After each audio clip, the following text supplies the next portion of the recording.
గణేశుడి వివాహం. దీని గురించి మీరెప్పుడైనా ఆలోచించారా? ఈరోజు మనం మన పురాణాల్లోని ఎంతో ఆసక్తికరమైన దైవిక విధికి సంబంధించిన ఒక అద్భుతమైన ఘట్టం గురించి తెలుసుకోబోతున్నాం. ఈ పౌరాణిక రహస్యాన్ని విశ్లేషించే మన ఈ ప్రయాణంలోకి నేరుగా వెళ్ళిపోదాం రండి. అసలు ఆజన్మ బ్రహ్మచారిగా ఉండిపోవాలని అత్యంత కఠినమైన ప్రతిజ్ఞ చేసిన ఒక దేవుడికి చివరకు 2 భార్యలు 2 కుమారులు ఎలా వచ్చారు? వినడానికి చాలా ఆశ్చర్యంగా ఉంది కదూ? ఈ బలమైన వైరుధ్యమే మన ఈనాటి అన్వేషణకు అసలు పునాది. సరిగ్గా ఇక్కడ్నుండే మన కథ మొదలవుతుంది. ఇక్కడ మనం గమనించాల్సిన ఒక ఆసక్తికరమైన విషయమేమిటంటే, ఒకవైపు 20 ఏళ్ల వయసులో ఉన్న వినాయకుడికి ఎవ్వర్నీ పెళ్లి చేసుకోకుండా జీవితాంతం బ్రహ్మచారిగా మిగిలిపోవాలనే ఆశయం. మరోవైపు తన అన్నా చెల్లెళ్లకు పెళ్లైనట్లుగానే వినాయకుడికి కూడా ఘనంగా వివాహం చేయాలని తల్లిదండ్రుల నిరీక్షణ. ఈ 2 విభిన్న ఆలోచనల మధ్య ఏర్పడిన తీవ్రమైన సంఘర్షణ ఇక్కడ మనకు చాలా స్పష్టంగా కనిపిస్తుంది.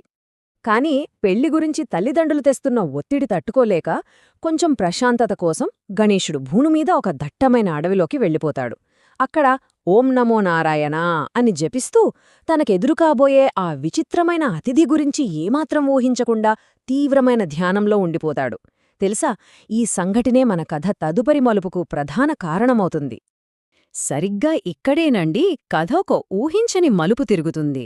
ఆ దట్టమైన అడవిలోకి ధర్మధ్వజుని కుమార్తె అయిన తులసీదేవి వస్తుంది.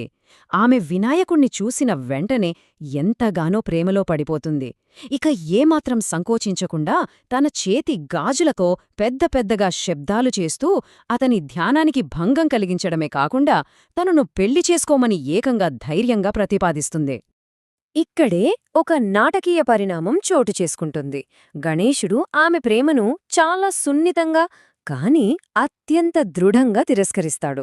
ఆ తిరస్కరణతో గుండె పగిలిన తులసికి విపరీతమైన కోపం వస్తుంది. ఆ కోపంలో "నువ్వు బ్రహ్మచారిగా మిగిలిపోలేవు, ఖచ్చితంగా 2 భార్యల మధ్య బతుకుతావు" అని ఎంతో నిర్దిష్టమైన శక్తివంతమైన శాపాన్ని ఇస్తుంది.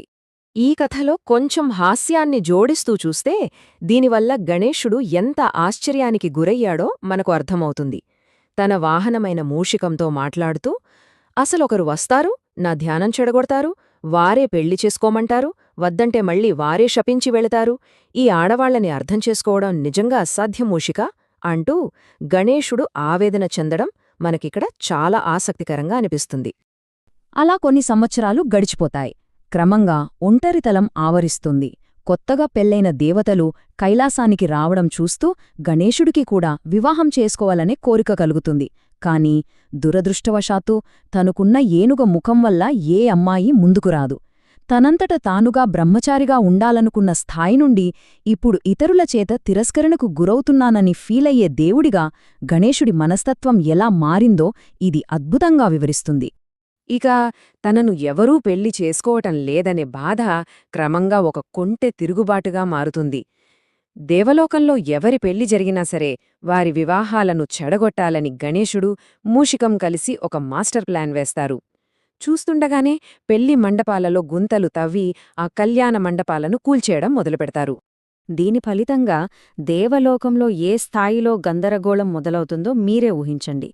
ఒక్క వివాహం కూడా సజావుగా జరగకపోవడంతో తీవ్రమైన ఆందోళనకు గురైన దేవతలంతా కలిసి ఈ పెళ్లిళ్ల విధ్వంస సంక్షోభానికి ఎలాగైనా ఒక పరిష్కారం చూపించమని సృష్టికర్త అయిన బ్రహ్మదేవుడి వద్దకు పరిగెత్తుతారు.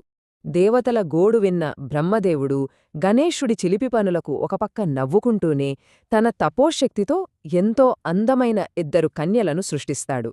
వారే రిద్ధి మరియు సిద్ధి. దేవతల సమస్యకు ఒక దౌత్యపరమైన అలాగే శృంగారపరమైన పరిష్కారాన్ని చూపేందుకు బ్రహ్మదేవుడు స్వయంగా వారిని కైలాసానికి తీసుకువస్తాడు.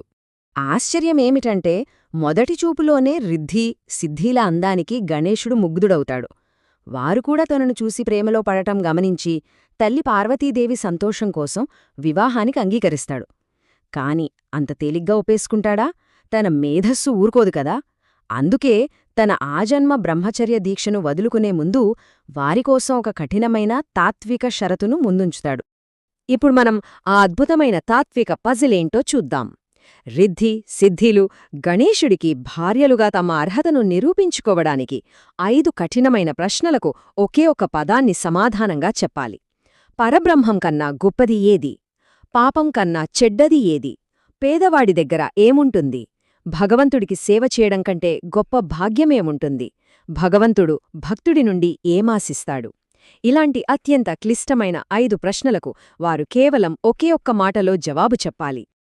మరి వారి అపారమైన మేధస్సు ఎలాంటిదో ఇక్కడ తెలుస్తుంది. ఆ 5 ప్రశ్నలకు సరిపోయే ఒకే ఒక్క సరైన సమాధానం ఏదీ లేదు అని వారు చిరునవ్వుతో బదిలిస్తారు. పరబ్రహ్మం కన్నా గొప్పదేదీ లేదు, పాపం కన్నా చెడ్డదేదీ లేదు, ఇలా అన్నింటికీ ఆ ఒక్క పదమే ఖచ్చితమైన సమాధానం. ఎంత అద్భుతంగా ఉందో కదా! ఇక ఇక్కడితో ఆ ఉత్కంఠతకు తెరపడుతుంది. వారి అద్భుతమైన తెలివితేటలు చూసిన తర్వాత గణేశుడిలో ఉన్న సంకోచమంతా పటాపంచలైపోతుంది.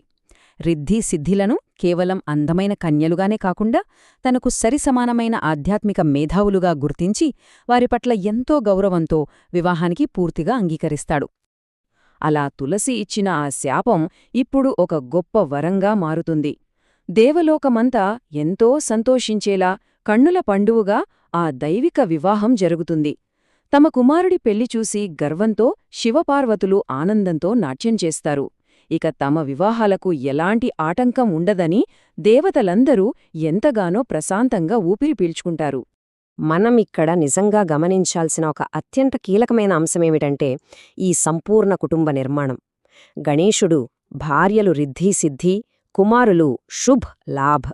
ఈనాటికి మనం ఎంతో భక్తితో పూజించే ఈ కుటుంబం ఎప్పుడో తులసీదేవి కోపంతో ఇచ్చిన ఆ నిర్దిష్టమైన శాపాన్ని ఎంత ఖచ్చితంగా నెరవేర్చిందో చూడండి. ఇది మనకు ఒక చాలా ఆసక్తికరమైన ఆలోచనను మిగులుస్తుంది. తులసి కోపంతో ఇచ్చిన శాపం కేవలం ఒక సంఘటనను బలవంతంగా జరిపించిందా, లేక అప్పటికే నిర్ణయించబడిన దైవిక విధికి మార్గం సుగమం చేసిందా? మన పురాతన పౌరాణిక కథలలో ఈ స్వేచ్ఛా సంకల్పానికి, విధికి మధ్య ఉన్న అద్భుతమైన సమతుల్యత గురించి ఇది ఖచ్చితంగా మనల్ని ఆలోచింపజేస్తుంది. ఈ లోతైన ప్రశ్నతోనే మన ఈనాటి అన్వేషణను ముగిస్తున్నాం. ఈ ఆసక్తికరమైన పౌరాణిక ప్రయాణంలో నాతో పాటుగా పాల్గొన్నందుకు ధన్యవాదాలు.